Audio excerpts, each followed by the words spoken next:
Well, welcome to today's session, which is about everyday life in the LOCHBROOM Parish on the west coast of Scotland.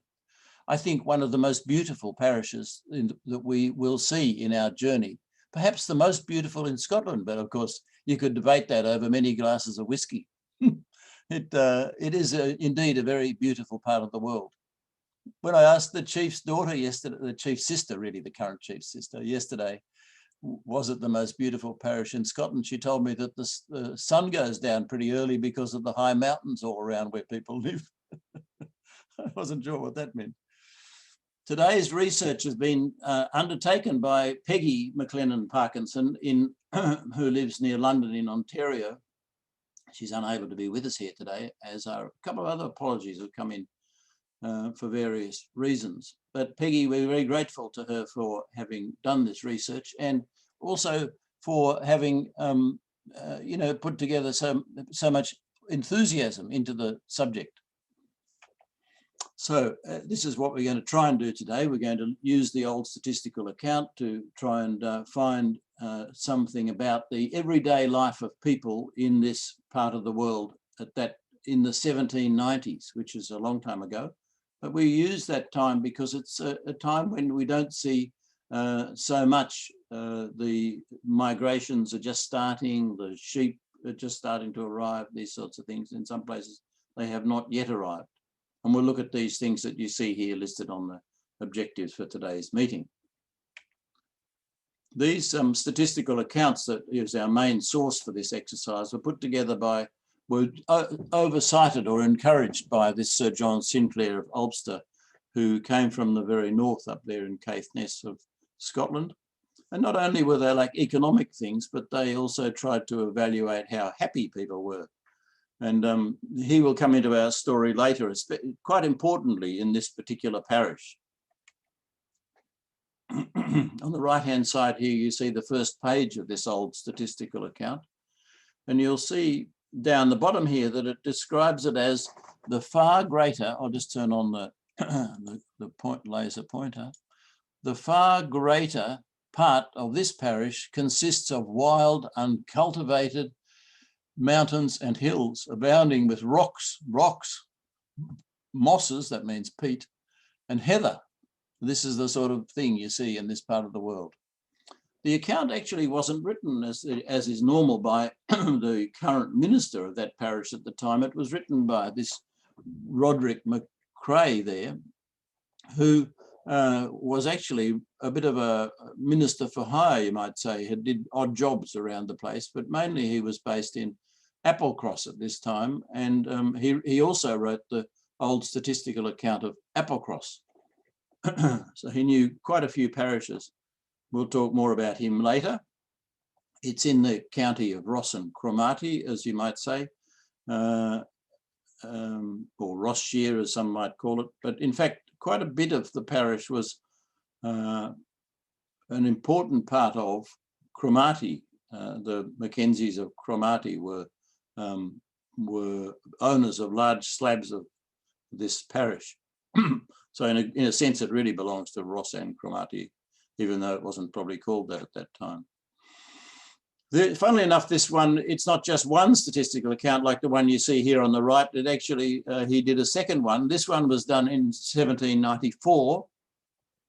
It's quite well thought through. It's not too brief, but not too long, mercifully, But he then did another one in 1799 called Additions, which, is included if you go to the statistical accounts at the universities of Edinburgh and Glasgow site there, Edina. You'll see both. And I linked both of them in the notes for you to have a look at. I'm not sure how many of you read the suggested pre-reading, but that link that I gave you would take you to the two accounts, not just the one, both for the old statistical account period, the 1790s. This is our minister who wrote this account, although, those of you who haven't seen these accounts before, they're not really very churchy or ecclesiastical. They're much more economic. They talk about the production, the land area, and the sort of crops they grow and produce they make, and the wages and the price of potatoes and so on. So he was as I say, a minister for hire. He'd been born in Dingwall. Now, Dingwall is the parish we're going to look at in our next meeting, so that's quite an interesting thing. He's the son of a farmer, unlike most that were sons of other ministers. He died in 1843 unmarried, aged 81, and he became the minister of he was licensed to Loch. You see over here in this is the way the Fasti. This is called the Fasti. The succession of the ministers is the other name for it, and it describes a bit about the person using abbreviations. You can see there. He became after he was licensed in Loch Carron, he became a schoolmaster in Loch Alsh. And then in 93, he was a missionary in Applecross, Kinloch U, that's in Gairloch, and Torridon, that's in Applecross, north of Applecross, and admitted to Shieldaig, that's also Applecross, by the king, and translated, unmarried, translated to this parish, that means, in 1832, long time later. In early manhood, he assisted his father on the farm, and then in later life, he was encouraged, by his schoolmaster to become a diligent reader, and then in later life, he became an historian of the church. So looking at this particular parish, the name is quite hard to pronounce for us non-Gaelic speakers, but, we'll have a go. LOCHBROOM is the name of the loch up in the hinterland of this parish, the freshwater loch that creates the stream that goes out to become the sea loch that we know as Loch Barron. And the name of it is, once you know the Gaelic, you can understand that the name is the Lake of the Drizzling Rain. Oh, gives you a clue, doesn't it, about the weather there. This looks a bit inclement, even this picture, but the Lake of the Drizzling Rain. That's where the name comes from, drizzling rain. But generally speaking, the countryside around there are these huge mountains. They're not really, really high, but they're rugged and steep. You look at how steep some of these sides are. Look at this valley in here. Suddenly it goes climbing up. Impossible to walk up, I imagine, or for me anyway. So this, is another example of these sorts of rugged, beautiful. This is, I think, part of its beauty, this rugged, massive, these great lumps of hill that just stick up. That's a typical thing. Yeah, so those are probably up in the northern side of this parish. The coastline, mainly, it's a very large parish, one of the largest in all of Scotland. And the coastline, although it's only like 32 kilometres across, from as the crow flies, directly across, the actual windings in and out make it 160 kilometres long, the coastline on the outside. That's a long way, isn't it? 160 kilometres. And as I've pointed out before on that statistical account, wild and uncultivated mountains. This is not sort of typical, really. A lot of these cattle are not grazing on these nice flat areas. They're typically grazing on hillsides, steep hillsides, and sheep too, to some extent. So they're not, you don't think of it like flat prairie land. It's not like, Alberta. Let me tell you that.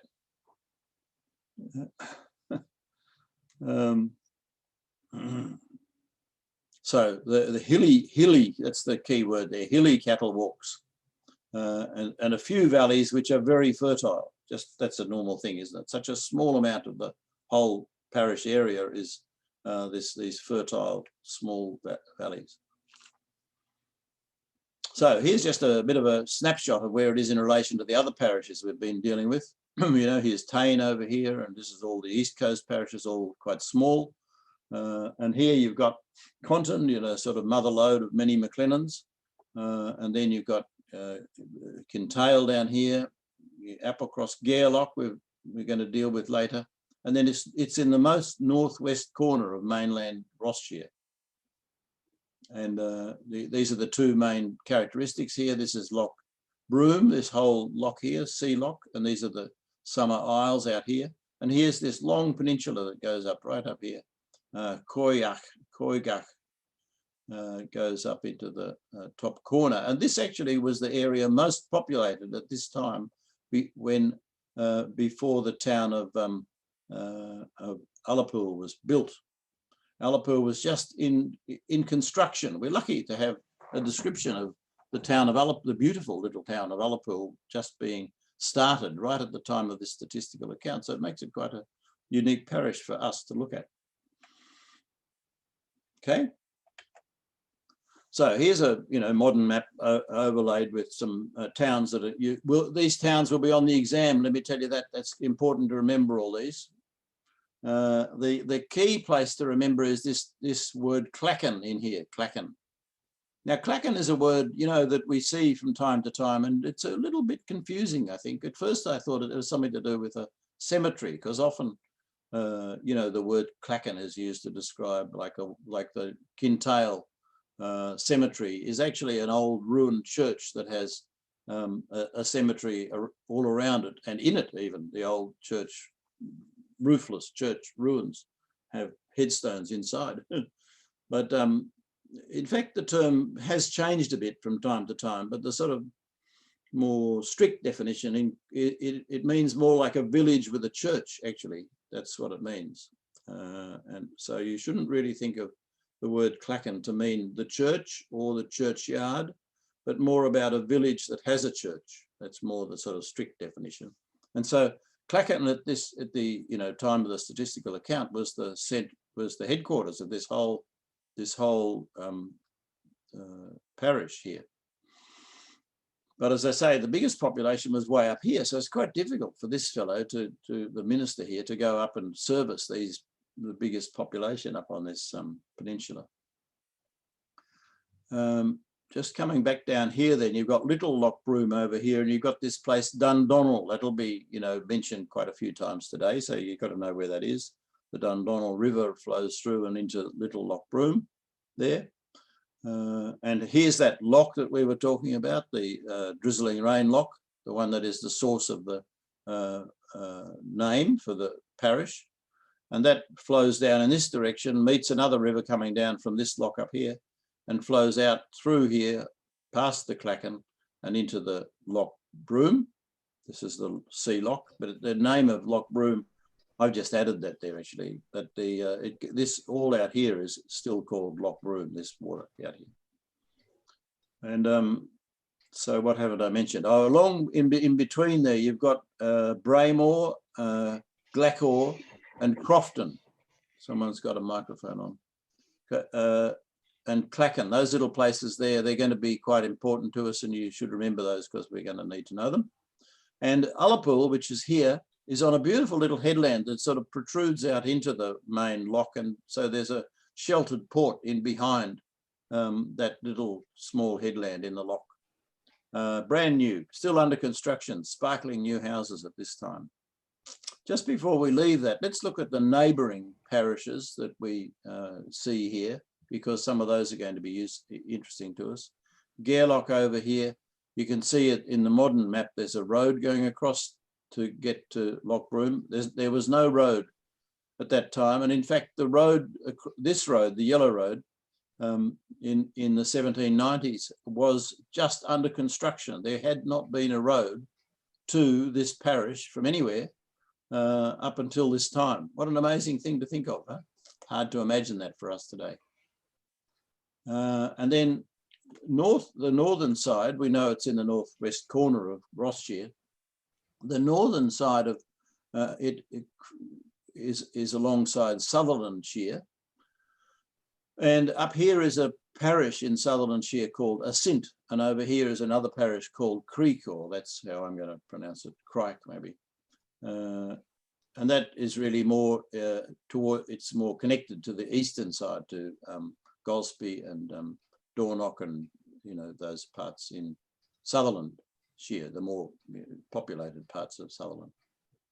And then we have Conton down here, so not far from Conton across to where we're talking about actually. Yep. So that's there. So there's, as I say, this Koyark Peninsula was very heavily populated. It actually had a separate barony, and this was part of the the influence of the Cromarty family. And it covered 60,000 hectares. That was a third of the total area of the parish. So a big area belonged to these people, those lairds, those heritors or owners.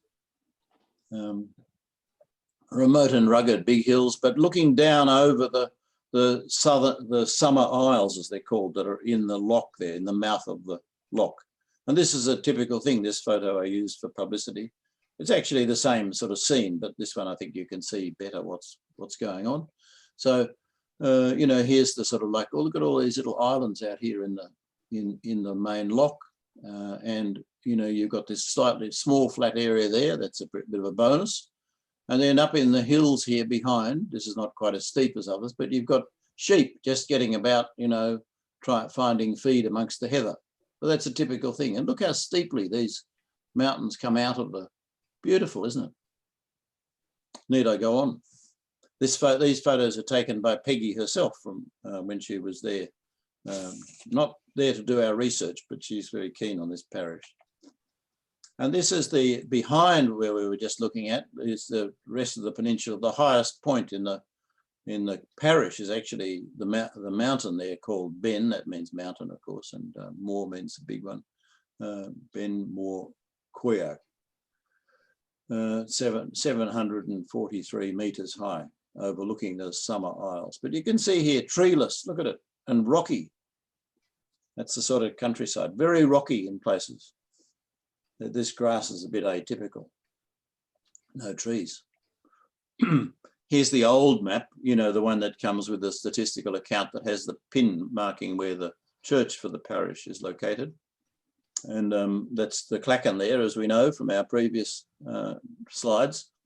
And you can see here there's the loch, and the Ullapool is marked on this map because it's 1800. It's already built by then.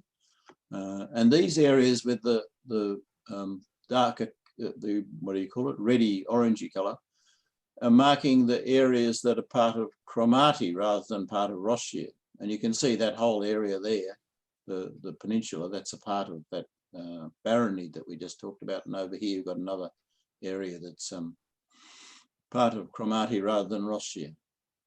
And down here a little bit, you see it even says on there, part of Cromarty. See that? So there you go. And here's the rivers more clearly marked on there. You can see them coming down into the loch, and here going beside the church. No road across to Gairloch, across there. Ullapool's marked, yep. Now this is a more recent, well, I think it's about 1900. This there's a postcard of Ullapool looking towards the Summer Isles, looking out towards the mouth of the loch. And you can see how it's tucked in here behind on this little headland that sticks out into the sort of general line of the loch. And there's this pier there, which is, you know, it's been the boom of the town in recent times because that pier services the ferries that go across to the Hebrides, to Stornoway in particular. So it's really, that's a big draw card for economic activity in Ullapool today.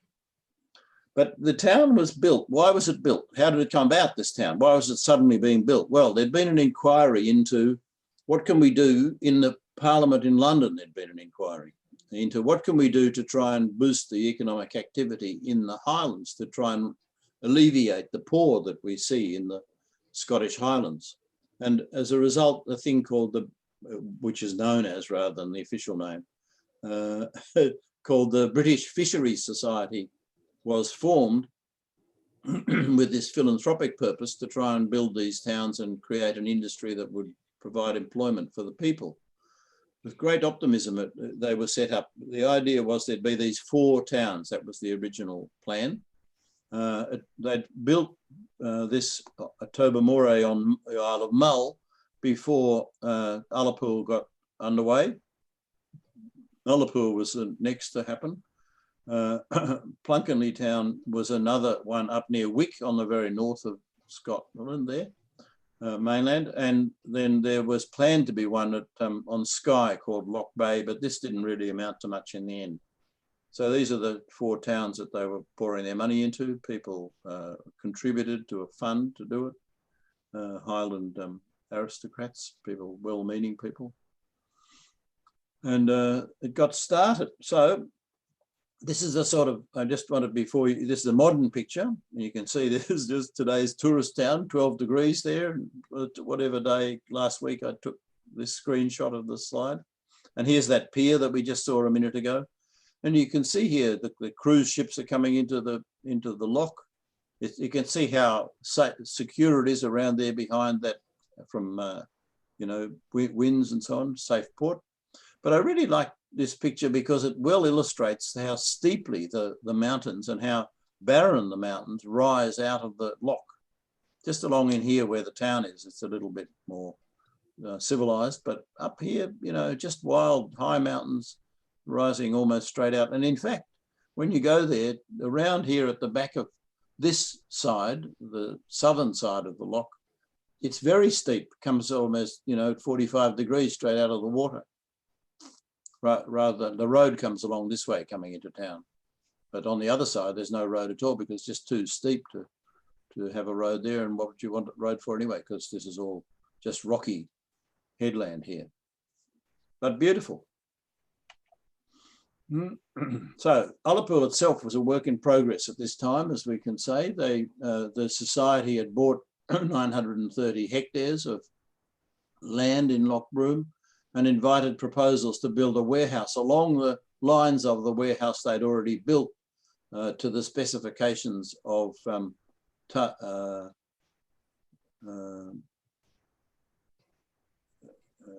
I've forgotten the name now, but I do know Telford. Thomas Telford's plan for a warehouse was, you know, well underway, and they just said, we want one like that to put the sort of fishing requirements in, the salt and the barrels and nets and lines. Plus, of course, the fish that they caught would get stored there in this warehouse.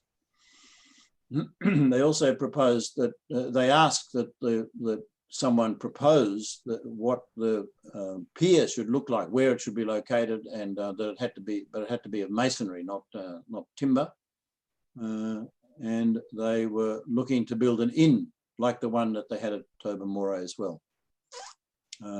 They had appointed Robert Melville. Now, Robert Melville was appointed on the recommendation of none other than Sir John Sinclair, you know, who's the patron of these old statistical accounts that we're talking about, and Robert's uncle, who was a fishing entrepreneur. In fact, they'd gone out of business. Not sure that was a good recommendation, in East Lothian, you know, east of Edinburgh. So he became the agent for the British Fisheries Society in Ullapool. And a bit later, they approved the building construction of a schoolhouse. The schoolmaster, to be appointed by the thing we've seen in some of these other groups, the Society for the Propagation of Christian Knowledge. And ultimately that became Robert Munro was the teacher. His job was not only to be the schoolmaster during the week, but this is important to remember this, that the schoolmaster also doubled as a preacher in the schoolhouse at the weekend. The weekend, the schoolhouse was to be used as a you know, place for listening to preaching. But of course, he was not licensed to conduct marriages and baptisms and the like, because he wasn't a minister. He was a teacher giving preaching at the weekend. Part-time, you might call it. So when this statistical account is being written, it's enthusing with optimism about the future of this wonderful place that's just under construction. It says that 72 houses had already been built or were just being finished. 35 of them, half of them, were had slate roofs. The rest were thatched roofs, but you know, they're quite decent construction, presumably. The houses that are there today are these same houses. And that there were great advantages for people moving to this town. This is why wouldn't they move there, was the sort of feeling of this statistical account. He says that it is such an advantageous position for the herring fishing. Indeed, it's is very great, being placed on a lake that has long been remarkable for the finest herring, holding a centrical situation with respect to the best fishing, let's say, lochs on the west coast, both south and north of it. He says the herring commonly set in for LOCHBROOM and some neighbouring lochs in the month of July, and often continue until the spring. So they're there for quite a long time, aren't they? Just a little bit over the summer, they're not there. Great shoals of herrings come at different times and go away a few days later. So it's all very optimistic at this point. He says the best time to fish is at night time, when it's especially the dark nights when there's no moon, and especially if there's no rain. So they're the sort of conditions. And think about this in terms of the work that's available for people. They've got to go out and fish at night time when it's dark. It's sort of like, you've got to think about the practicalities of being a worker and these things, because that's our focus, isn't it? And several buildings were set up, two of them on the islands in the mouth of the loch there. And you can still see the ruins on those islands. They're unpopulated today, those islands, and they have these roofless ruins there that were once the fish processing facilities for these for the catch. But there's a gap there on the slide. West Coast fishermen knew that the herrings were unreliable, didn't always come.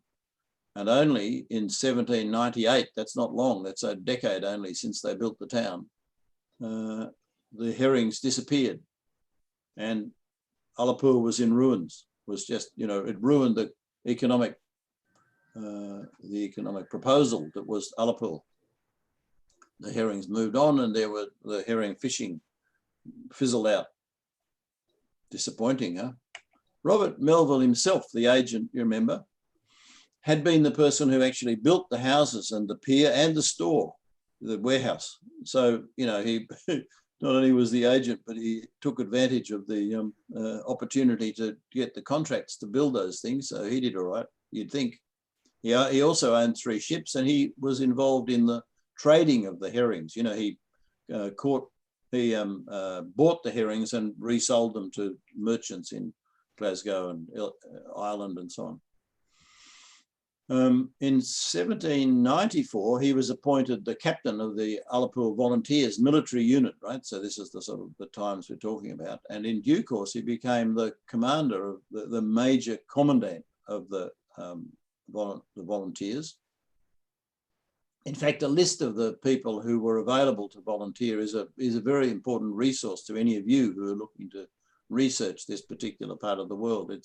And in other parts too, of course, if you can get hold of it. The militia list, we'll talk about that again shortly. It's a virtual census of all the men in Ullapool, you know, the adult men. They call it able to bear arms, that's the phrase they use.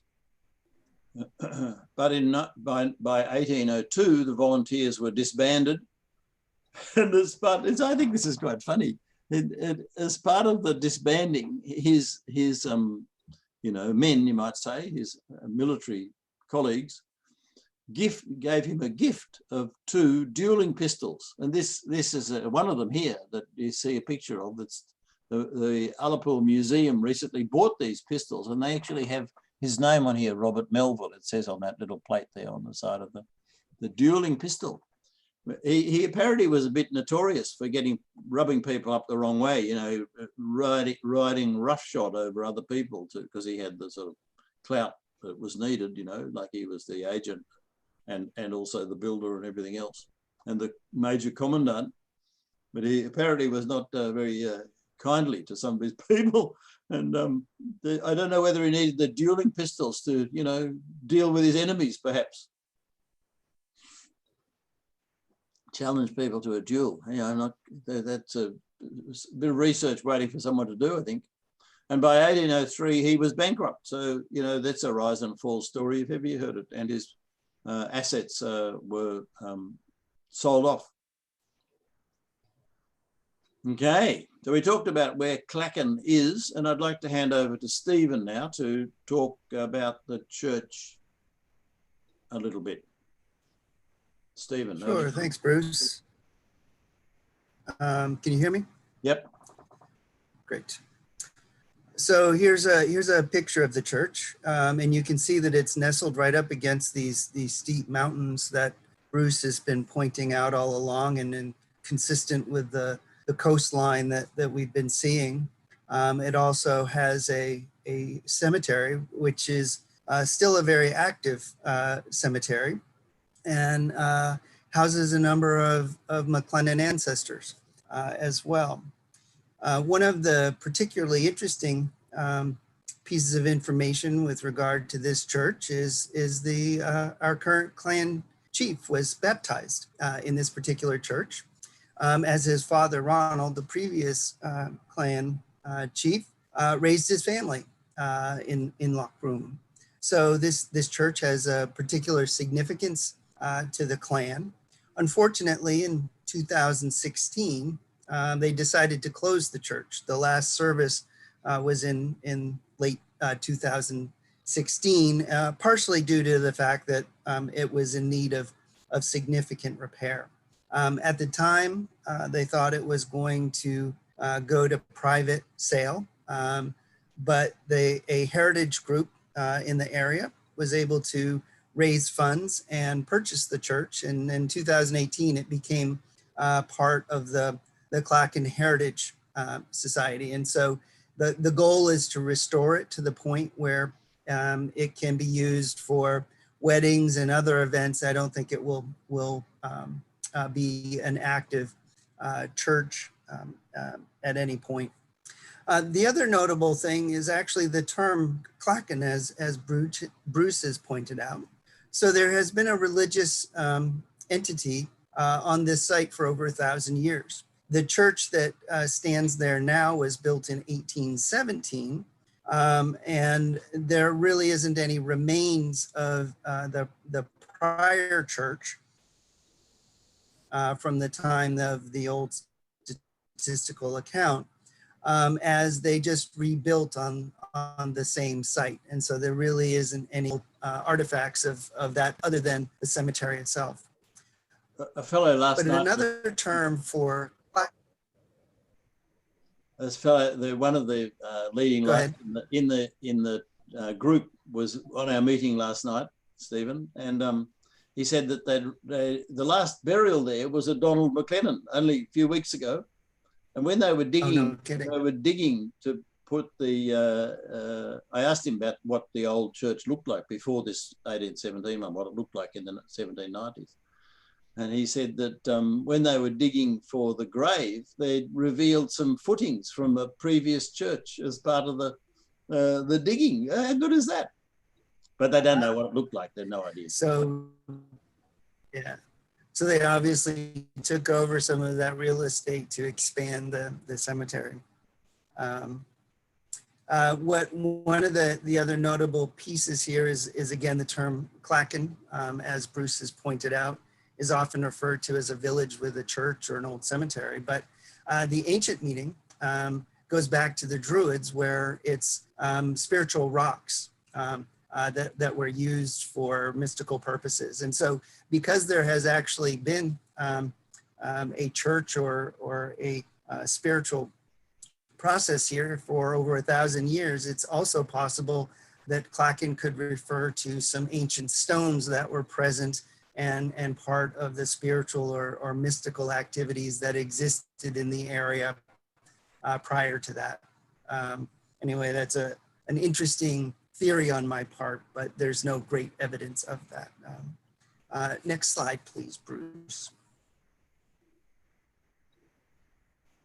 So here's some images from inside of the church, and when it was going for private sale, it was actually likely that it was going to become a bed and breakfast. And I did notice in some of Peggy's notes that she noted both that it was nice that it would have been maintained to oversee the McLennans that are in the cemetery, but also it's a nice light in a beautiful location, so you could see how it would make a nice inn.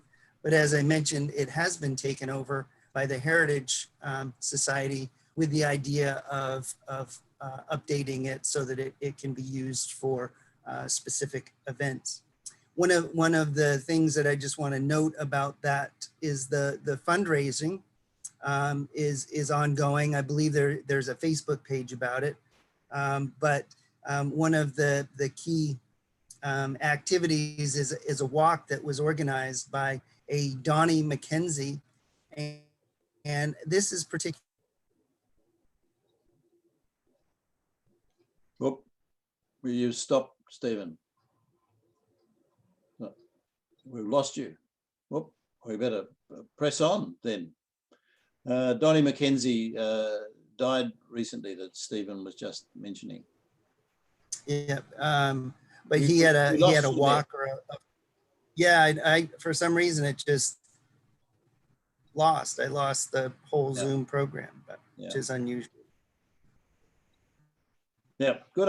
Thank you for that. But anyway, he good enough. All good. Yep, that's great. Thank you. You get looking out the window here, you can see up the valley, you might say. That's looking up towards the, the source of the river out along the valley. Good, eh? Someone pointed out last night. They all know it very well. So let's move on to talk about the population that we find in this parish and what's happening to it. Really, this is sort of so fundamental to these statistical accounts, what the number of people, and we're learning a huge amount as we go around all these parishes about the numbers that are huge increases. So I don't want to give the spoiler alert. He says that the population has greatly increased in 40 years. And you can see here the numbers. This is the Webster statistical account in 1755, 2,200. And by the time of this report, there are 3,500 people living there, an increase of, nearly, well, more than 50%, isn't it? In that year. And indeed, it goes on. By 1831, you've got a further increase from that number to this number, another more than 30%, 50%. So I've done this little crude Excel line here. Look at it zooming up. I mean, this is really important to remember. This is what's happened. This population down here, supported by those tiny little patches of land, is now got, well, really, it's double, more than double what it was in 1755. So less than 100 years, you've got more than double that numbers, and not a great deal of improvement. You've got the collapse of the fishing industry that had such hope, and probably it did something to bring more people into the parish, and they're unable. So they're getting poor because of the great increases in numbers. You might say, we've seen elsewhere, someone asked last night, well, what is that put down to? Why is the population going up so much? Well, one of the key factors was the introduction of the potato around about this time. The mid-1700s, the potato arrived in Scotland, and of course, it meant that more children survived and the parents were healthier because they had this wonderful thing that would grow underground. It wasn't battered by the prevailing drizzles and gales that came in off the Atlantic. Okay, so now one of the things that meant they weren't quite so large, and this is really important to Canadians particularly, is the beginnings of migration to the New World, and in particular this ship, the Hector. I've seen the Hector in the Hector replica there in Pictou, and this is where it left from. So we're going to be talking about this because of where it left from, not so much from where it arrived, but this was a really big deal because it was regarded as one of the first arrivals of large migrant populations into Canada, into the Maritimes. That's your part of the world, Rachel. And so this happened before there were sheep arriving at all. So you can't really say at this point there was anything to do with landlords kicking them out. They just wanted a better life, and they realized how life was could be better. So in June 1773, that's the summer, the Hector was moored in LOCHBROOM, because there was no Ullapool at that time. It was, some say, moored near the Clachan, but I think it's a bit shallow near the Clachan between you and me. But the minister, James Robertson, led the prayers for the departing migrants, and they were headed for Pictou, Nova Scotia. They had a bit of a hard journey, but on board those were two people, John, at least two. There might have been one third McLennan on board the ship. And these are their ID numbers. They're brothers, these two, John and William.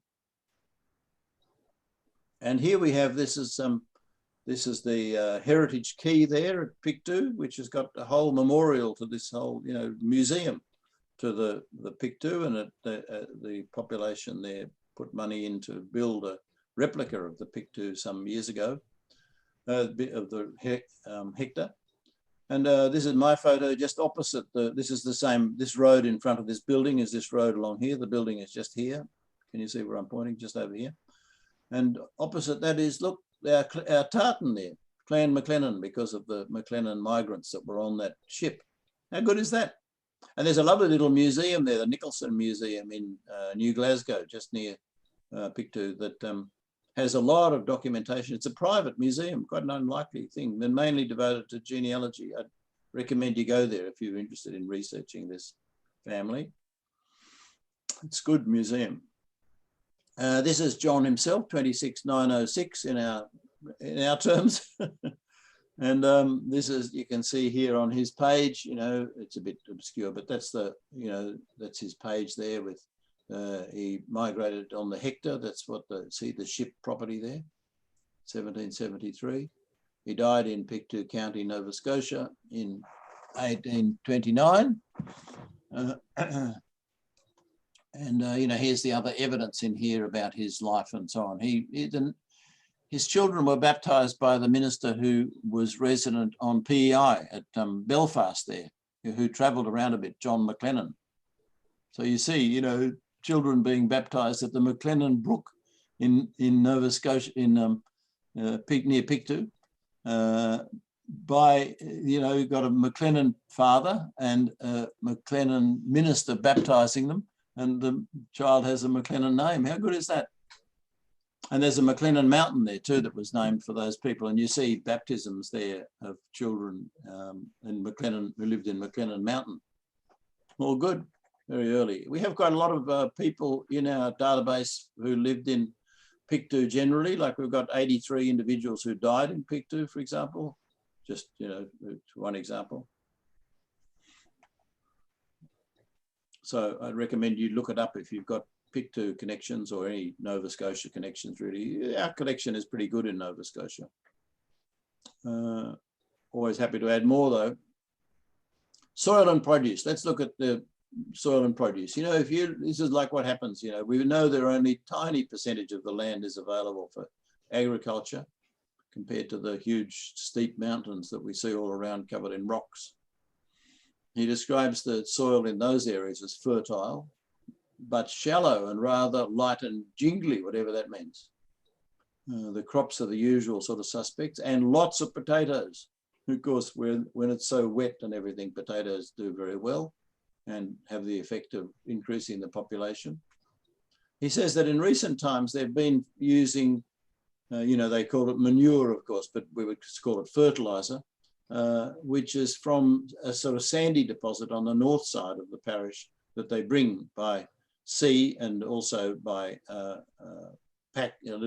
small ponies with side saddles to the properties and put the lime-rich sand onto the soil, and that improves the crops greatly. And they use it then for 5 or 6 years, having done that process of fertilizing with the lime-rich sand. And then they leave it for another 3 or 4 years, typically, when it's, makes good grass for pasture for animals. So that's a sort of improvement in their practices. These are the sort of tools we've seen before, the old Scotch plough and the old Scotch plough, this one, and the more modern crooked spade, cash coin. Is what we've seen before. This is the weather, right? A good picture of the weather, don't you think? Look nice and sunny. Looks like Vancouver Island at the moment, huh? Kidding. Not today. Frequent and heavy rains, that's what they have. So he says some inhabitants live to a good age, although few reach 100. Well, that's pretty fair, isn't it? Although he does say that in a couple of years earlier, quite a number, many inhabitants succumbed to a malignant fever. We don't know what that is, of course. The sort of food they eat, you know, mainly fish and potatoes, mainly fish and potatoes. A bit of oatmeal, but, you know, in fact, he says that most years the soil does not provide sufficient grain, oats and grain, to for their needs, so they go hungry. That if they do buy it, they have to pay, even though they have to, they get quite a lot of it elsewhere. They pay high rates to the meal mongers, the people who bring the oats in.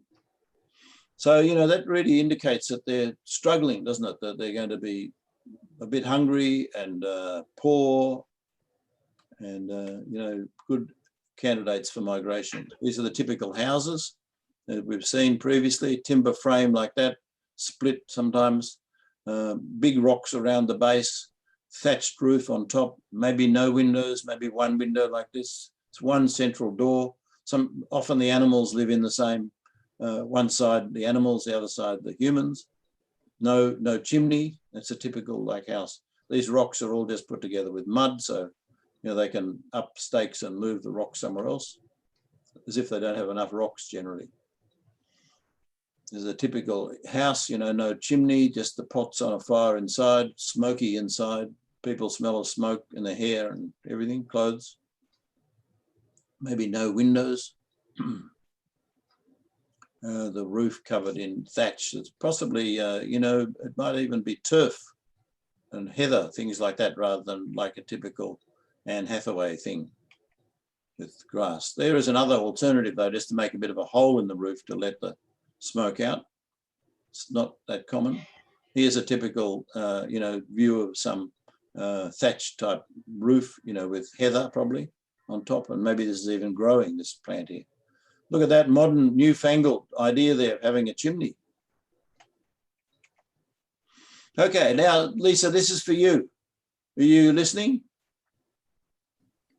Yes, Bruce, thank you. You prompted me to think about this, so we're very pleased that you did to think about sports, because you asked for it in the questions that when you came. So we've never to date, and we've been looking at these for the bit of last year and every month this year. None of the statistical accounts have mentioned anything that you would call vaguely sporting activities. Many of them do mention ale houses and whiskey. Maybe that's a sport in Scotland. We'll get back to that. Of course, they would have had like folk activities, you know, it was just human nature, isn't it, to whack things with a stick or toss things to each other and play with things generally. But if you start to think about it, you think that, well, most sports that we know, like soccer, the world's most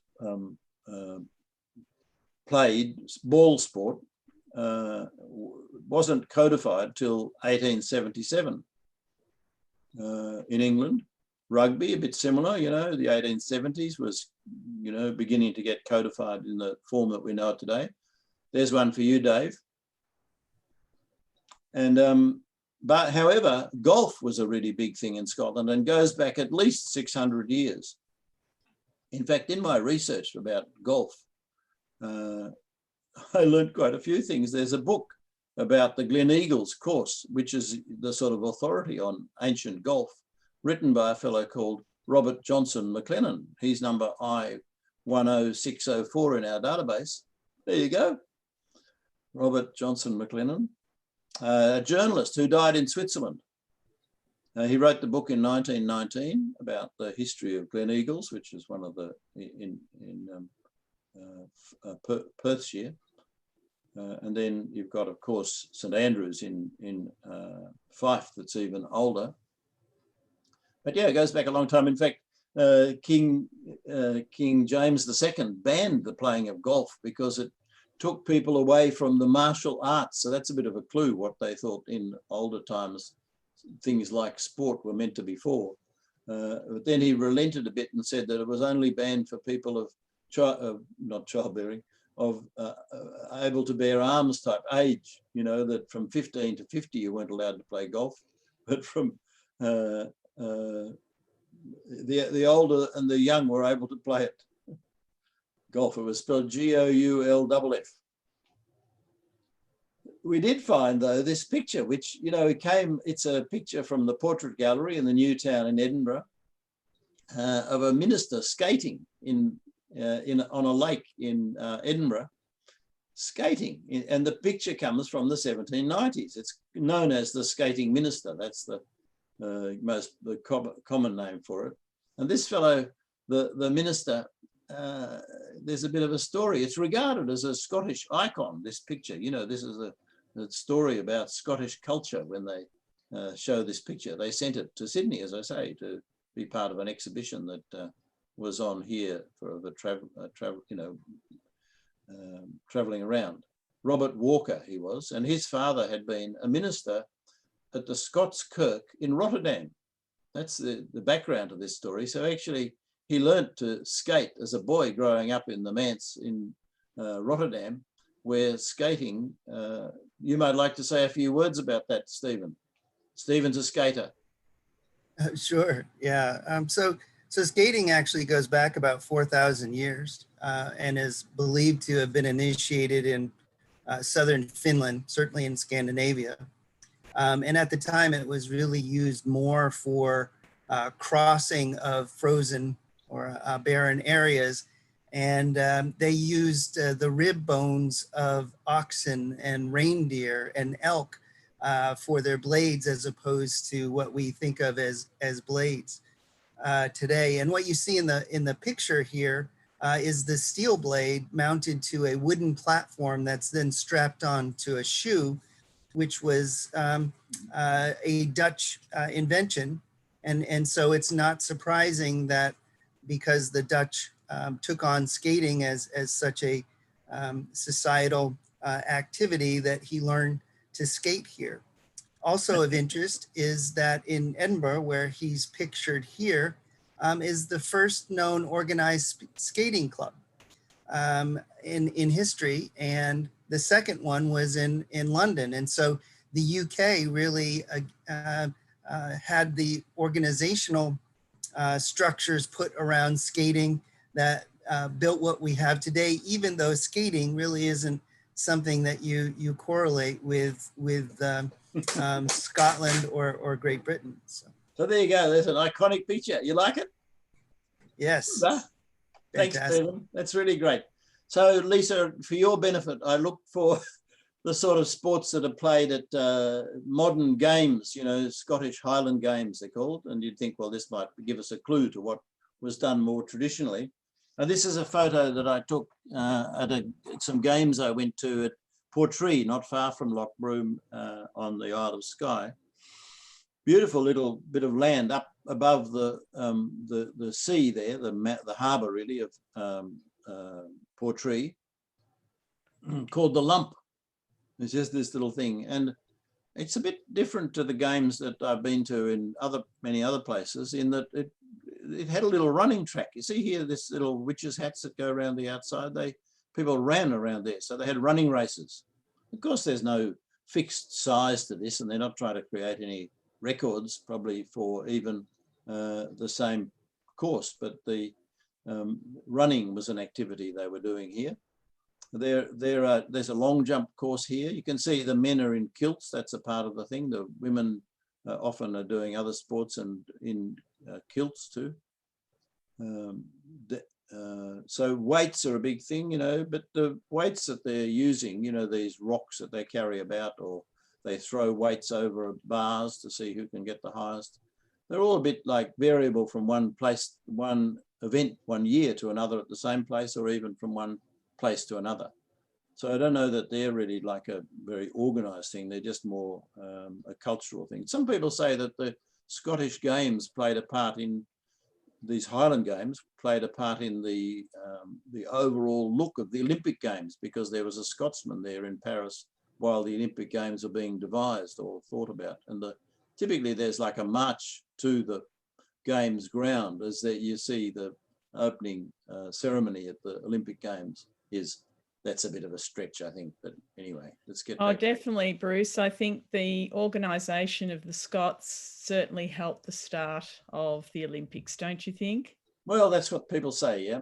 I'm thinking about whether any of these games here that we see at an event like this were played in the 1790s. And I suspect this is just a personal sort of thought, that they're probably more likely Victorian in nature, you know, this thing about healthy living, recreation for the industrialized poor, these sorts of ideas I think are coming through in, and people say today that a lot of what's done in Scotland is more for the incomers, you know, the tourists to go watch the games and take some money out of their credit cards. We have quite a, I guess, a very vital Highland society not far from where I am in Avoca in Maryborough. Oh, yeah. It's called the Maryborough Highland Society, and it's got a number of sporting activities and gambling activities associated with it, and probably ale and whiskey as well. But that's actually quite, I know they run some traditional Highland games there out of Maryborough as well. I think, though, these traditional things are more Victorian in nature than they are from this period we're talking about, the 1790s. That's my take. I might be wrong, but that's my take on it. The Scots yesterday in the meeting, when I asked them, do they think these activities that we see at these games go back before Victorian times, said to me, they were too poor and it was all work, work, work. There was no time for any playing games. Thanks very much, Bruce. I appreciate it. It's no, but wait, there's more. Okay. Steak knives. Are you buying steak knives? That's my take on it. You know, you see all these activities, like, you know, there's the heaving the bale over a thing, and of course there was dancing at this thing too. You know, the Highland dancing was part of the competitions and things for that day. Come on. Oh, what's happening? Bruce, I keep looking for curling. Curling, I thought you might. Sorry, Donald. But we're going to talk about stick and ball and stick games, because, you know, this is a really ancient game that goes back, they say, for a long while. If you saw the January 2021 Clan newsletter, you'd see I had a guy who's one of the few remaining makers of shinty sticks in Scotland, called Roddy McLennan, lives in Inverness. He and I put together an article about his sticks for the Clan newsletter earlier this year.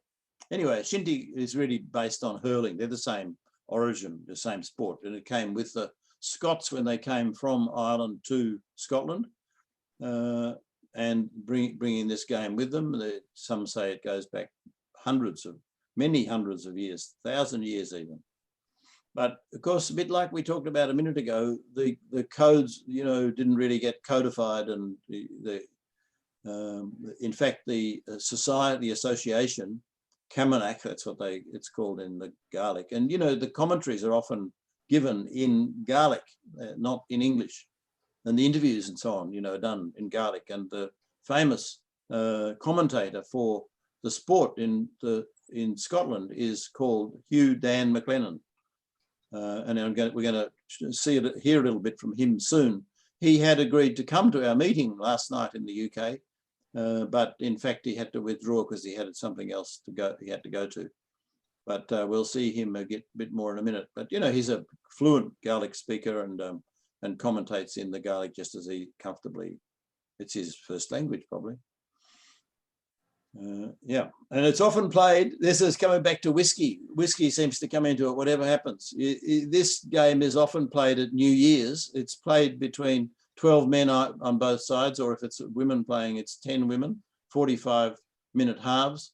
Typically sort of like rules, a bit like soccer, similar size goal. But when they start the game off, I don't know if you've seen it, they have these long sticks, very dangerous looking sticks. and they toss the ball up a bit, Lisa, like a start of an Aussie rules match, you know.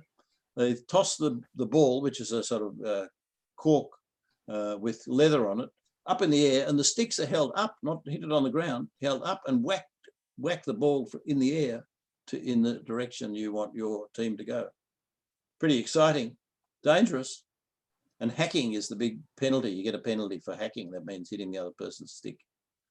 So anyway, they play it typically at New Year's, and the prize is often, or traditionally the prize is a cask of whiskey. And not only does the winner get awarded with, the winning team get awarded with a cask of whiskey, but they then have to share it with the losers. And of course, you know, that leads to all sorts of ructions and carry on. So it's quite an interesting bit of culture. Here, if we can make this work, this is the stick and this is a ball, as you might have guessed. And I just have to take this off the cursor.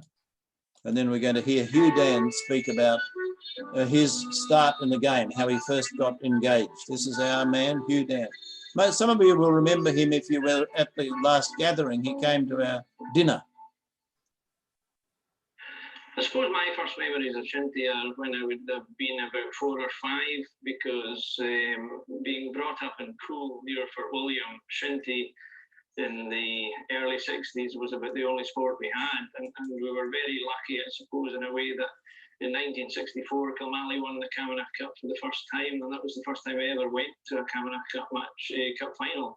I was only 8 at the time when my father took me there, so I suppose that's where I got the bug of the big occasion of shinty, just being at a final for the first time. But basically, we used to spend all our waking hours out. We were living just beside Poole Primary School playground, which was a tar macadam surface, but there were a lot of shinty players on the street. The Shearer family, Duncan Shearer, the footballer, his whole family were Kilmallie folk. His father played. There was a whole heap of other players. Jack Buchanan, who played in goals for Fort William. So we were out all the time, and we were lucky to have senior players who taught us the game. And one of the things I do remember is the first stick I got was from a relation of mine who played for Kilmallie, Neil McLennan, and he gave me, it was a full-size Caman, which was bigger than me at the time, if you can envisage me being maybe 6, 7, 8. And the thing then was sticks were so scarce and so expensive, you weren't allowed to cut it. And I always remember being told that you had to grow into the stick, you know, so you were running about with a stick that was really about a foot too long. And if you could play with it, it was a miracle. But you were so keen to look after it, there was no way you were going to cut 6 inches off it and then find you needed another one in another year. You weren't going to get one. So there were no Xboxes, no computers, no iPads, nothing. It was a bouncing ball and a game, and that game was shinty, and that's where we got it. And then I played it all through primary school, all through secondary school, carried on playing in university as well. But it was my formative years and my earliest memories are great memories. And I was born in a Kilmallie area. At the time, the dividing line between Fort William and Kilmallie was the river. I was born on the Kilmallie side of the river, but I never ever played for Kilmallie. I jumped ship and I went to play for Fort William juveniles when I was in school. And I don't think people in Kilmallie have ever forgiven me for that. Not that I would have given them much. So you can see that's a bit of an insight into the famous ancient game of shinty by the everybody in the Highlands of Scotland knows this Hugh Dan. They all know who he is. You know, he's so incredibly famous there, commenting on anything and everything. Of course, if you want to know more about shinty, you can easily go to a YouTube channel and see the explanation of the rules there. You know, YouTube has all these rules for about every sport you can imagine. Yeah. Is that good? Is that good? Did you like that? Lisa, what did you think of that? Had you heard about shinty before? She's not listening, not tuned in. Okay. Well, Bruce, it must be a bit of a forerunner of grass hockey and hockey as we play it in Canada. Well, it's interesting because I invited along a woman who was the president of the Australian Hockey Association when the Olympic Games were being on in Sydney, and she was on the international hockey. This is field hockey I'm talking, hockey, body, and it was her instigation really that created combined the women's and men's sport into one body, which happened at the Sydney Olympics, big Olympic game, hockey, of course. But she told me, I spoke to her a couple of times in the last week, and she told me that she understood, and she would know, that hockey was actually an Indian subcontinent game. That's what they say. You'd think that it was related, wouldn't you? And, Yeah, Bruce, I will note that there is a lot of depictions in Dutch skating of a game that is somewhere between grass hockey and golf that's then played on ice, which may have been the original origins of ice hockey. So there certainly were some interactions between all of these activities. Mm-hmm. Well, they're just stick and ball games at the end of the day, aren't they? And you just vary the rules. In fact, hurling and shinty, apparently the rules are almost exactly the same, and they've deviated since, but they play a sort of composite game, every now and then between Ireland and Scotland. The game is typically played in Scotland between rival villages. That's the thing.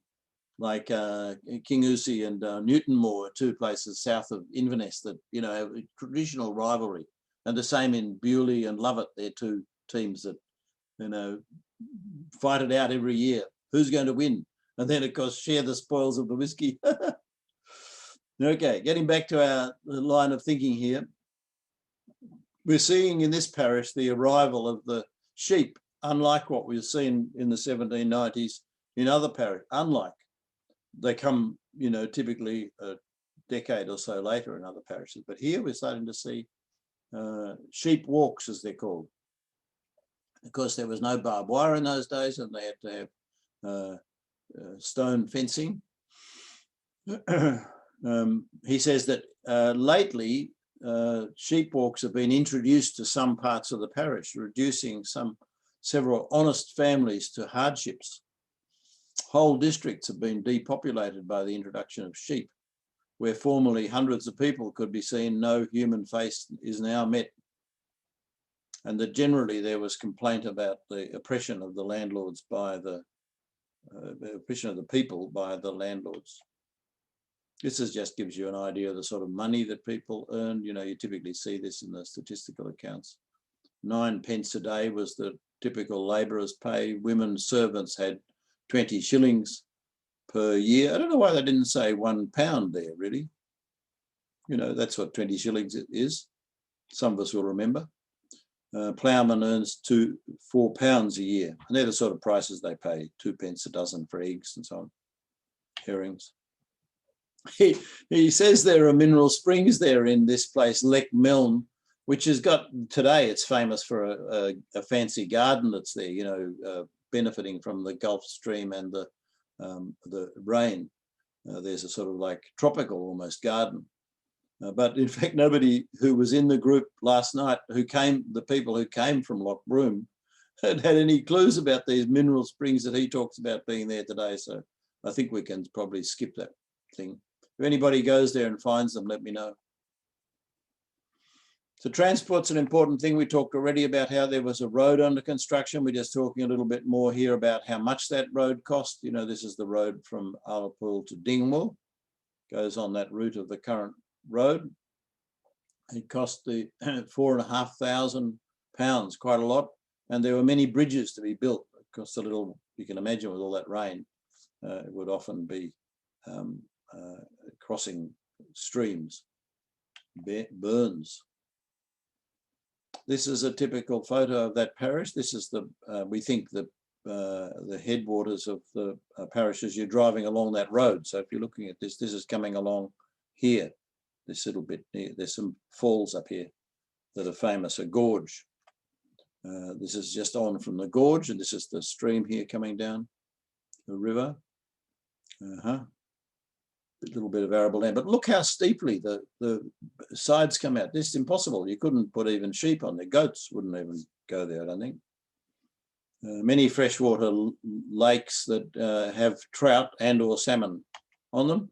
The Dundonald side goes into that little LOCHBROOM, the separate loch, is said to have good salmon fishing, and the area around there known as the Great Wilderness.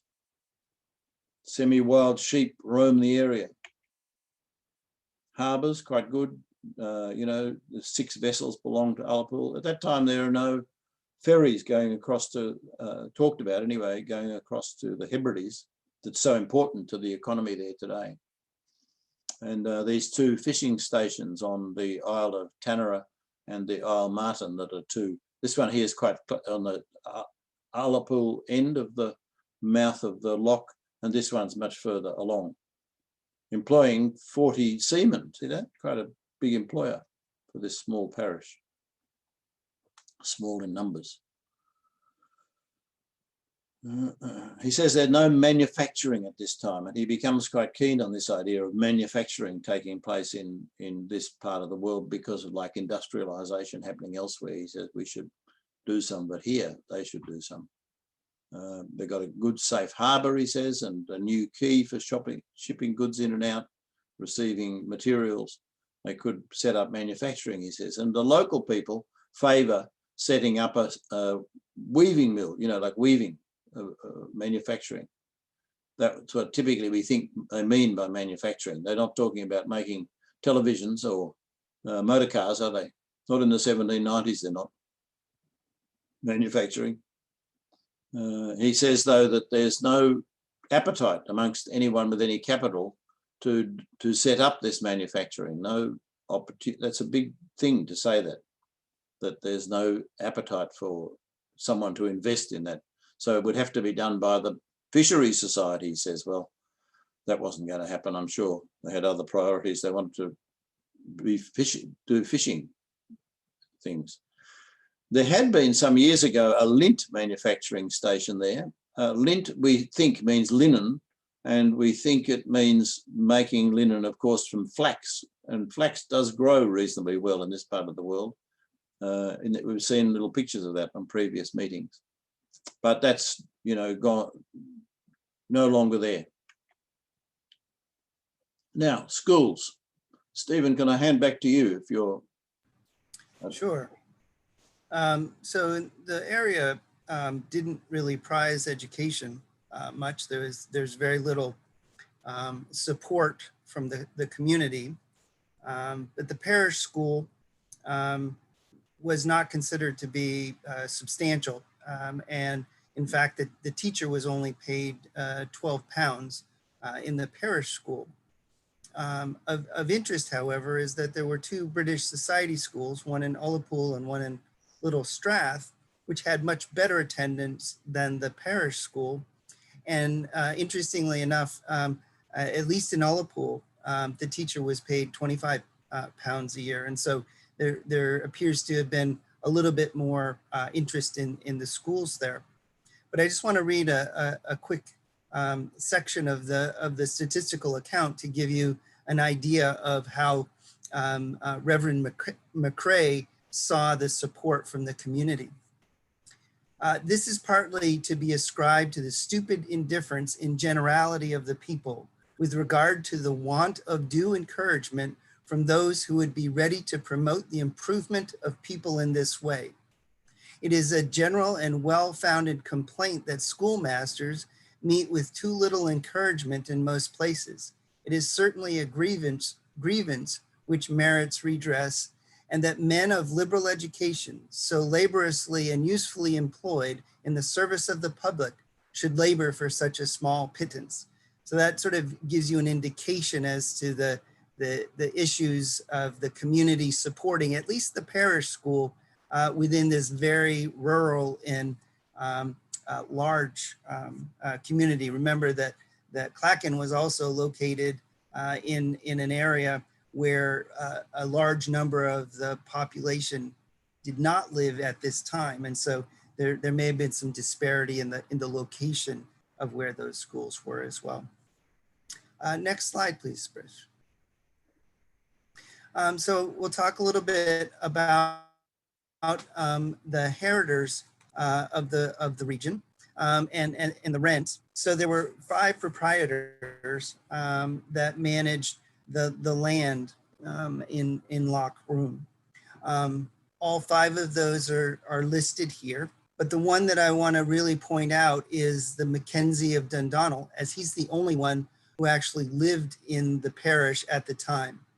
Almost all of the other estate owners, or landowners, I should say, lived outside of the parish and really just owned the property and weren't really involved in the parish. So I'll talk a little bit more about the Mackenzies of Dundonald. And in the mid-1700s, there were lots of estates or land ownership within the Mackenzie family. However, Kenneth Mackenzie, in around I think the late 1750s, began to acquire quite a bit of land through really both purchase, but also settling debts for many of them because it wasn't prosperous land. And as a result, accumulated a pretty substantial portion of the land, and then deeded a portion of that to be his family, which is in Dundonald. It was his son, Kenneth, in 1767 that built an estate house there, which is referred to as the House of Dundonald. And that estate house survives today and is in private ownership. In fact, the Mackenzie family lived and worked in that estate up until 1940. So a pretty substantial period of time was managed by that. At this time, George Mackenzie was the laird, or the estate owner or manager, and he was actually renowned as being quite good at managing the land. In fact, he was considered to be a bit stingy, and as you can see, the rents, the total rent was about £1,700 at about £0.50 per person per partial, which was considered to be quite high. And as Bruce pointed out, the population was growing, the rents for managing land were increasing, and the productivity of the land was probably not able to sustain everybody. And it's considered and actually stated within the statistical account that this may have contributed to the substantial immigration that was occurring at this time. So Bruce, I'll hand it back to you. Thanks, Stephen.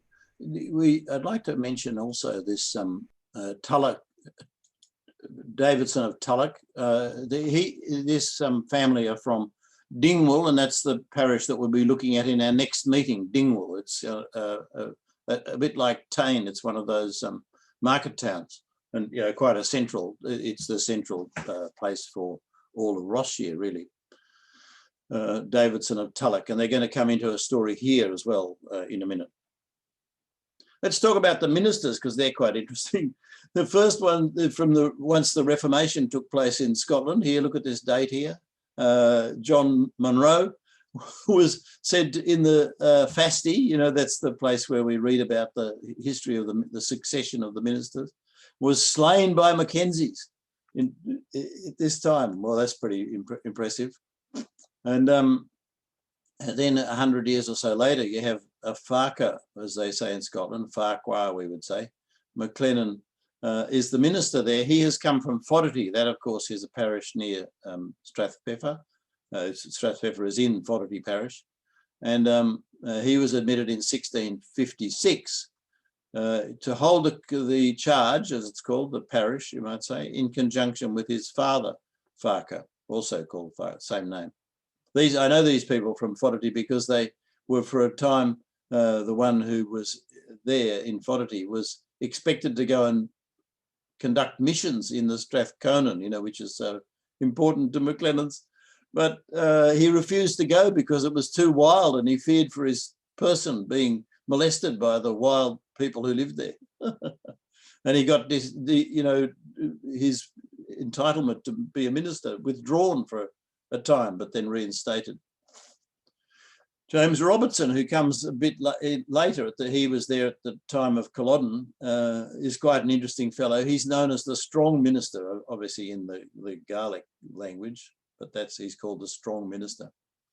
He was there at the time of Culloden, 1755. He took on the charge, but he had in fact been there for 11 years prior to that as the assistant minister of that parish.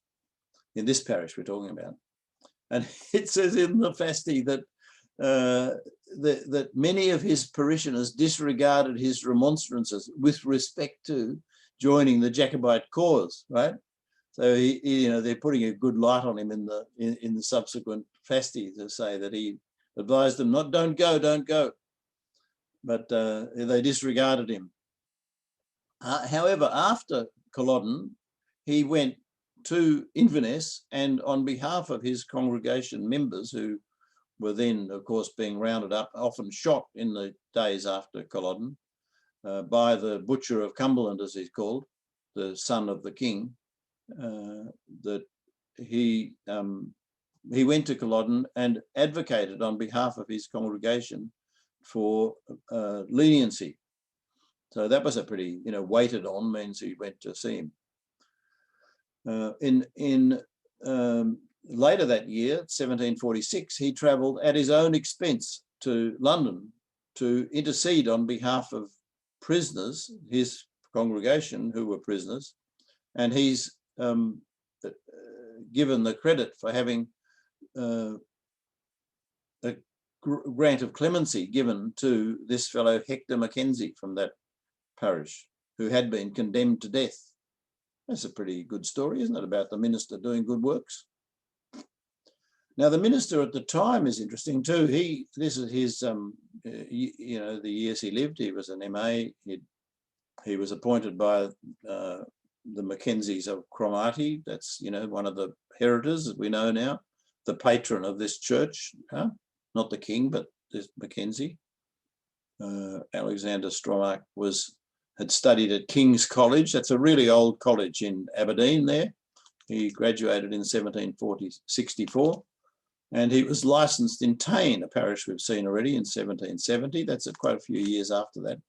Ordained in Applecross in 1776 and admitted to Lochbroom in July that year.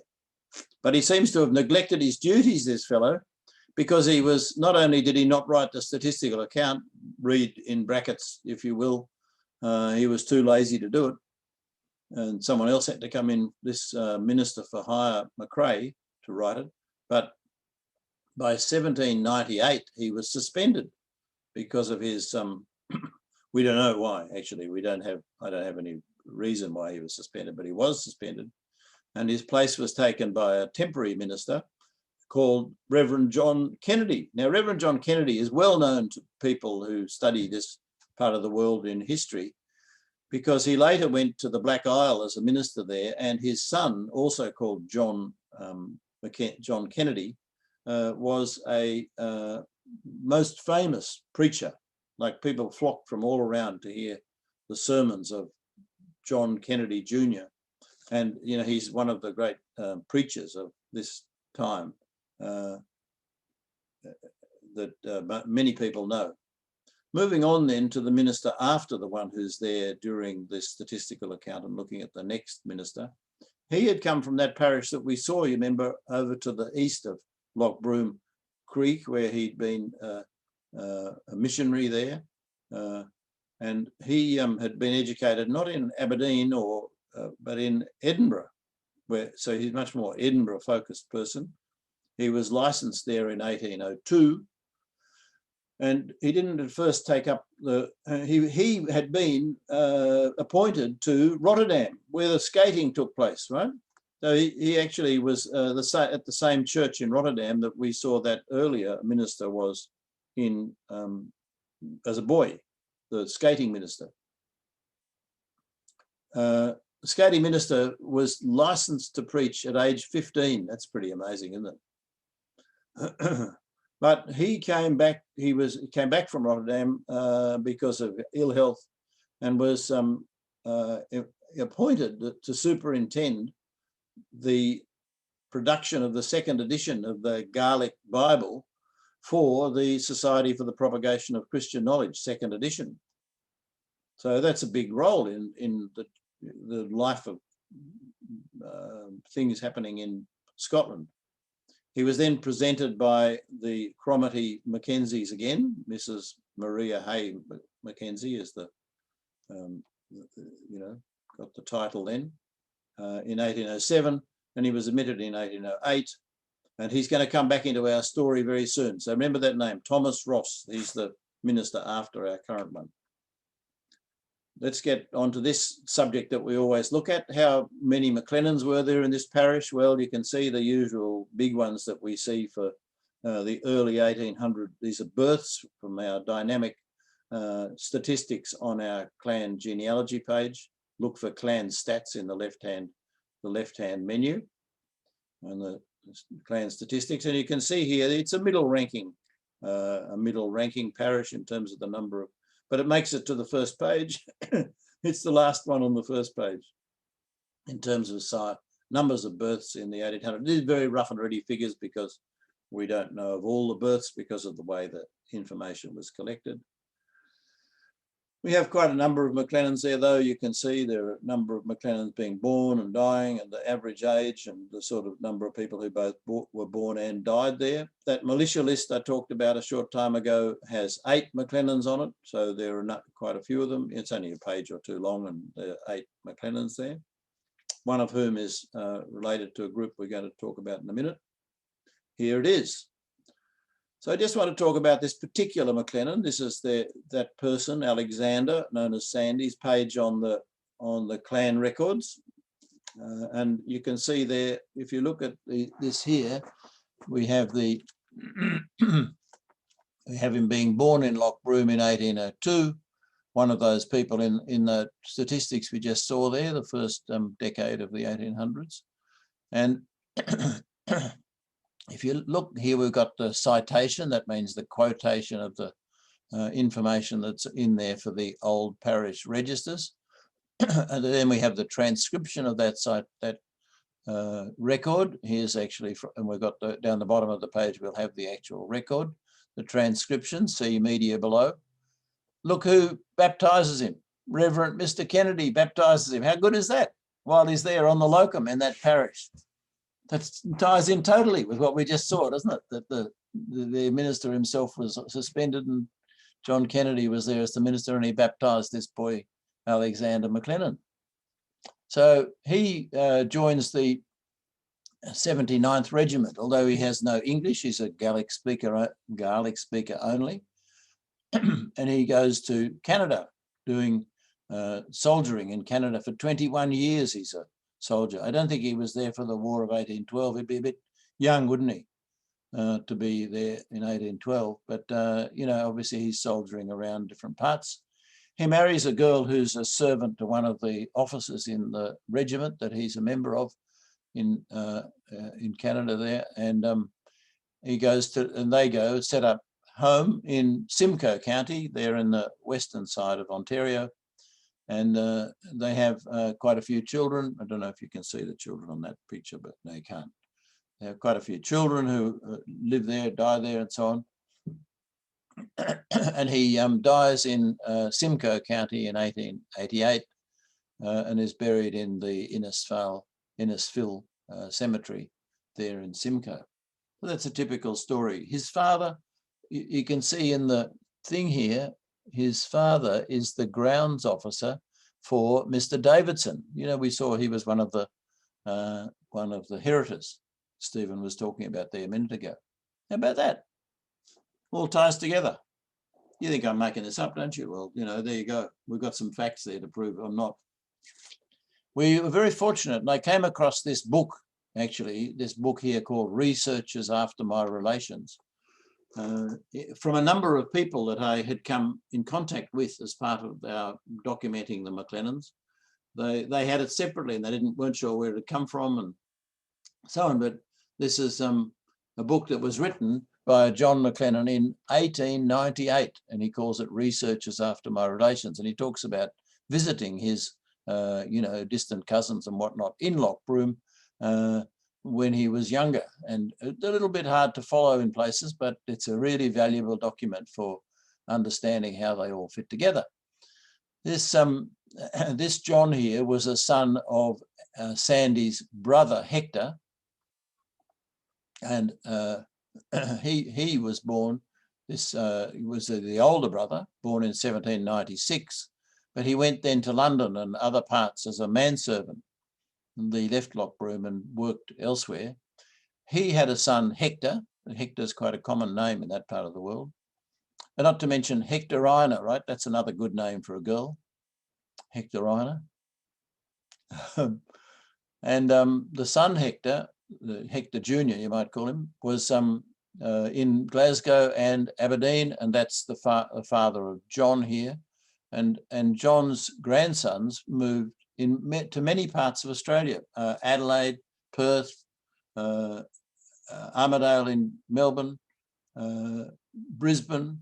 One of the descendants died recently who was a great sound engineer for the Australian Broadcasting Corporation. And you know, so a lot of them not only moved from Lochbroom to Simcoe County and all their descendants, but also the other sons came to. In fact, there was a meeting of the Australian Clan Association in a bowling, you know, lawn bowls place, building, and it had a McLennan up on the plaque as a champion for that golf club. And I should know this person. And he was a descendant of this family, bowling champion. There you go. There's another sport for you, Lisa. Here's Sandy's headstone in Simcoe County. This is you know, in memory of Alexander McLennan, who died in 1888, aged 85 and 2 months, a native of Ross-shire, Scotland. How good is that? And we have that, you know, attached to his record in the clan collection. And the death certificate tells us, we've got the death certificate there too, tells us that he died of bronchitis, aged 85 and 2 months. Good. Now I want to talk about this. This is the highlight of today's session, right? Many of you know about, put your hands up if you've heard of Norman MacLeod before. Never? Some of you have here. Rachel has. She's a Nova Scotia girl. Many people. In fact, there's a group called Normanites. That's what they're called. People call them Normanites. I don't know really it has much value, that term, but it's a term people use. A Norman, you know, the MacLeod family generally is a clan of Nordic, you know, Scandinavian, Viking, let's call it, descent, not a Scottish, Celtic family, although they're called Mac. That's often why you see the name Norman, because of Norsemen, you know, northern, that's what it means, like the Normans of France are also of Scandinavian descent. And you often see Norman as a name for MacLeods because they were Norse speakers before they became Gaelic speakers. And they were based on the Isle of Man before they got to Dunvegan in Skye. But he, you know, he's really became quite a character. Let me tell you about him. He came from that part that I pointed out early on called Assynt, which is just north of Lochbroom there. It's the next parish north in Sutherlandshire. About, you know, 50 kilometres north is where he came from. Loch Inver is in Assynt parish. He studied at the University in Aberdeen, graduating in 1812. So he was quite a mature student when he was there. He got the gold medal for moral philosophy, but he was not qualified at that stage to be a minister. He would have to go on to further study to qualify as a minister. His story is quite interwoven. You know, people know him in many parts of the world, like in Nova Scotia, because of his association with Cape Breton, where he's quite a big name, but also because the group left from Nova Scotia and sailed initially for Australia, but later finished up as a Gaelic-speaking community north of Auckland in New Zealand called Waipu. So it's no accident then that our meeting rooms, like today's meeting, Cape Breton Room, are named for these interconnections and the meeting that's attended often by Californians and people from BC and so on, called the Waipu Room, is focused on New Zealand time. And that's why we have this name for our groups, because of these people, right? That's how important they are, coming down through the ages. Anyway, so he hadn't yet qualified to be a minister when he graduated from Aberdeen, and he married, some say his cousin, but certainly another MacLeod from Stoa, which is right next to where he'd grown up. And they, without being a minister, but he then was appointed to be the schoolmaster in Ullapool. You remember that the Society for the Propagation of Christian Knowledge had the responsibility to appoint and pay for the schoolmaster, who would also be required to preach on the weekend. Coming back to you now, what we talked about earlier, it wasn't long before he got there that he came into conflict with many people. It seems to have followed him around, that he was very strident and strict and locked into points of view and not prepared to compromise. Even some say, I read and done a lot of research on this fellow, and he came into conflict with the minister there, who we saw in that list of ministers, Thomas Ross, remember? He came, remember his story? And when it came time to baptize their first child, because of course they went there soon after they were married, Norman and Mary, he refused to have his first child baptized by Reverend Thomas Ross in LOCHBROOM. So he took the child off to Lochcarron, the parish that Stephen and Starr talked about quite early on this year. It seems that for one reason or another, perhaps because of his conflicting with people in LOCHBROOM as the schoolmaster, his stipend was stopped, and he spent a year in Wick, up on the north of Scotland. And it was there that he started thinking about the possibility of migrating to the New World. And the group that were thinking about that discovered this ship called the Francis Anne, which they got ready to depart from Ullapool to go to Pictou, very similar to the Hector, in the summer of 1817. So he was joined then by people from all over the Highlands, not just people that, this is important to know this, not just people that he had known previously, but people came from all near and far to board this ship to go to Pictou in 1817. About 400 people, quite a lot.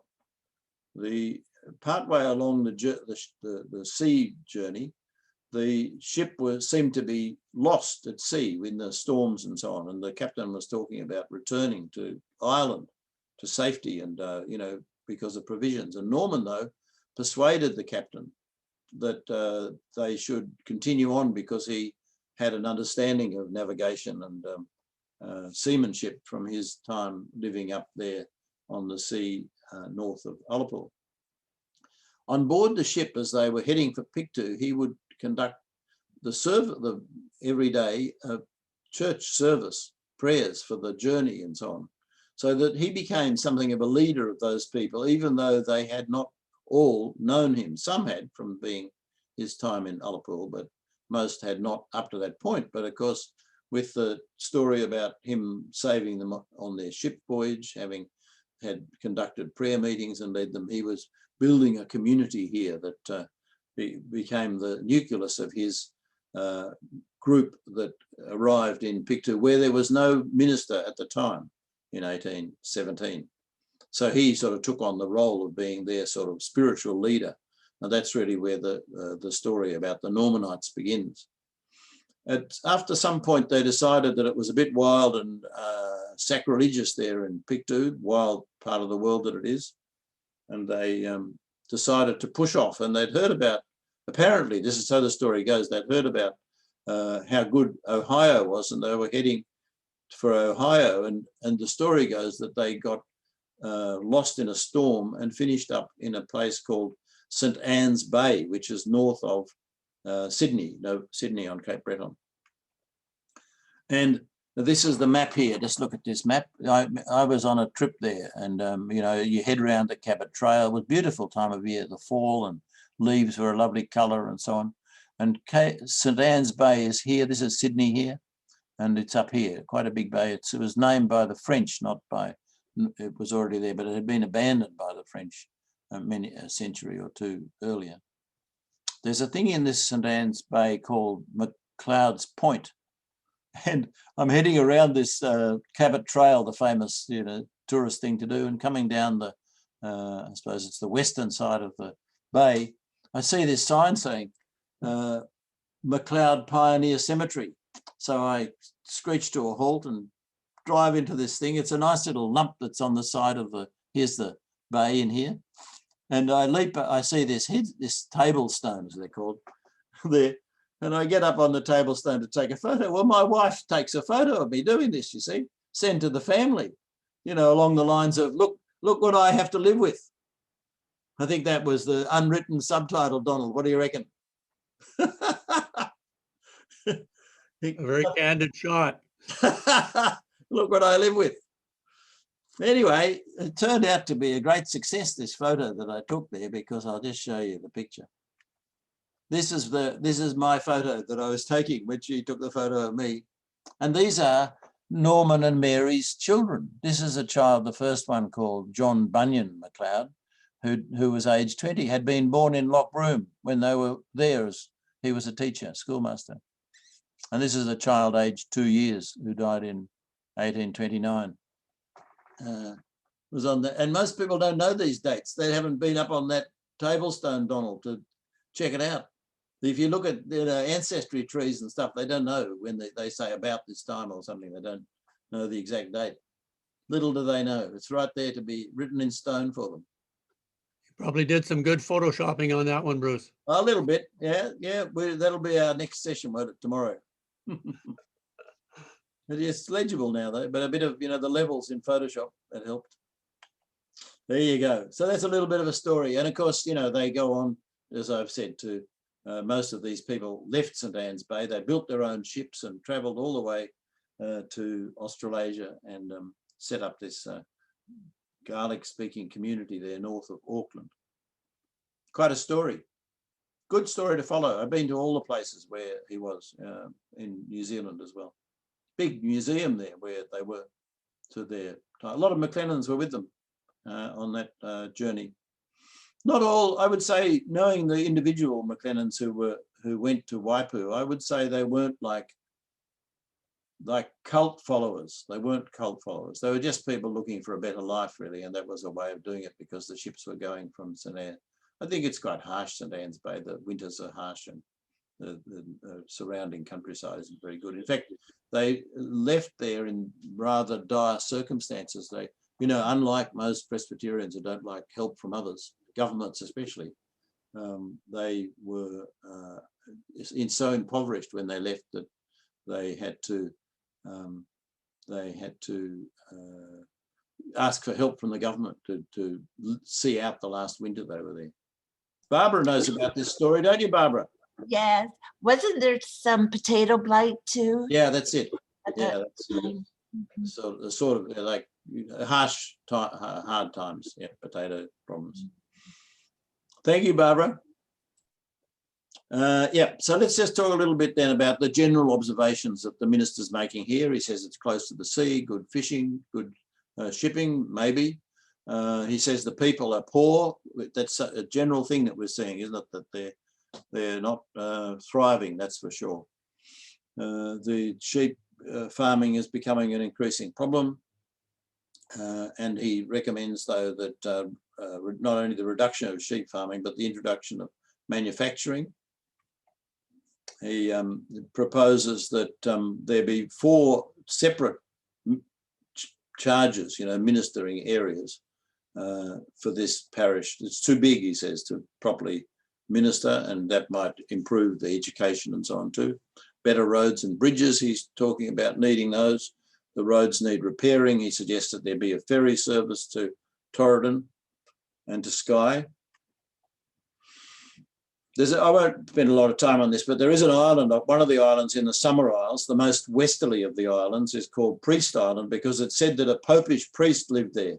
And it was perhaps a Christian retreat, you know, in caves that are there. People lived there in rather hard circumstances. There's a map coming up. This is a map of that island. You can see it's quite rugged, you know. And you can see quite a big hill, not a lot of trees, are there? And you know, it marks these passages and tunnels in the side there.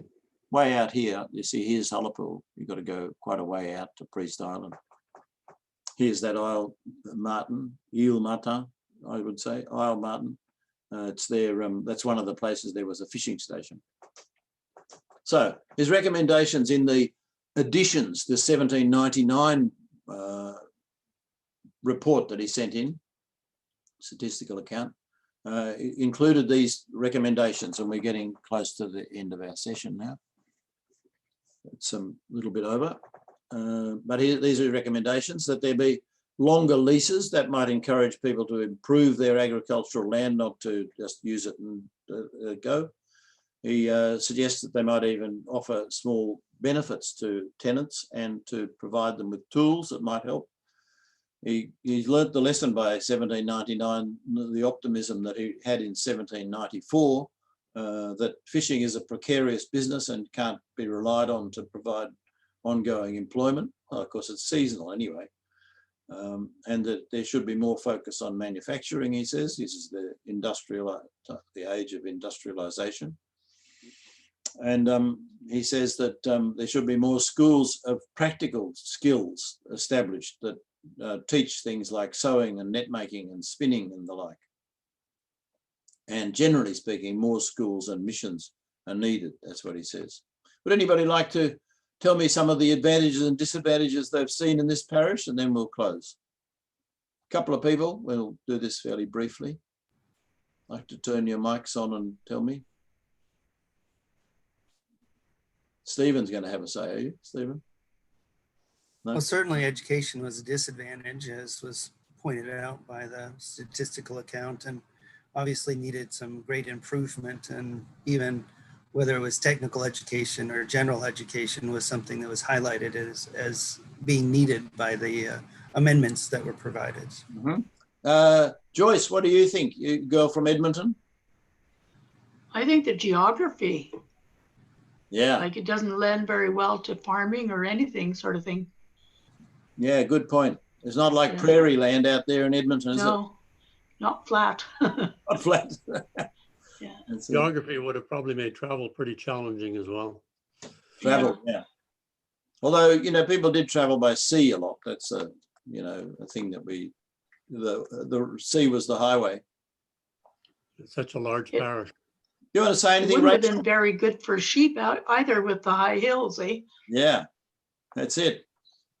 It's so, you know, limited in what you can do, really. I mean, as a place now, it's very reliant on the ferry being in and out of there to Stornoway, and because of the good port, and the tourism that comes with that, people staying a few days when they come to catch the ferry, or just go there without catching the ferry. It's pretty, you know, it's very beautiful. I'd recommend it as a place to go, but it's not. Rachel, what do you think? Oh, I just love to. I agree 100%. I love listening to everybody. I've taken it all in. Love it. Yeah, it's an absolutely gorgeous place. I mean, I have in my tree. Obviously, there are people who have come from there, but it makes such a difference to actually be able to put it all together in one place, and you to be telling. It's quite fascinating. I love hearing about it. Thank you. Thank you very much. Thank you. It's a pleasure. On that note, we might close and just think briefly about the objectives we set out to look at today. You know, we've seen that generally the people are poor, labourers, fishermen, poor, people involved in that industry, harsh climate, the topography doesn't lend itself to much economic purpose, apart from tourism, I guess.